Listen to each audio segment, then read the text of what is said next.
भजन संहिता 10। हे यहोवा, तू क्यों दूर खड़ा रहता है? संकट के समय में क्यों छिपा रहता है? दुष्टों के अहंकार के कारण दीन मनुष्य खदेड़े जाते हैं। वे अपनी ही निकाली हुई युक्तियों में फंस जाए, क्योंकि दुष्ट अपनी अभिलाषा पर घमंड करता है और लोभी परमेश्वर को त्याग देता है और उसका तिरस्कार करता है। दुष्ट अपने अभिमान के कारण कहता है कि वह लेखा नहीं लेने का। उसका पूरा विचार यही है कि कोई परमेश्वर है ही नहीं। वह अपने मार्ग पर दृढ़ता से बना रहता है। तेरे न्याय के विचार ऐसे ऊंचे पर होते हैं कि उसकी दृष्टि वहां तक नहीं पहुंचती। जितने उसके विरोधी हैं, उन पर वह फुंकारता है। वह अपने मन में कहता है, मैं कभी टलने का नहीं, मैं पीढ़ी से पीढ़ी तक दुख से बचा रहूंगा।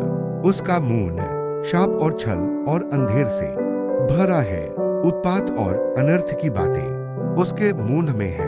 वह गांवों में घात लगाकर बैठा करता है और गुप्त स्थानों में निर्दोष को घात करता है।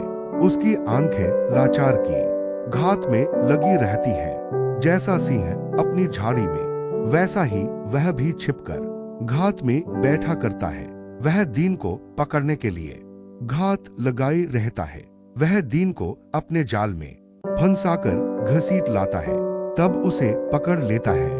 वह झुक जाता है और वह दुबक कर बैठता है और लाचार लोग उसके महाबली हाथों से पटके जाते हैं। वह अपने मन में सोचता है, ईश्वर भूल गया।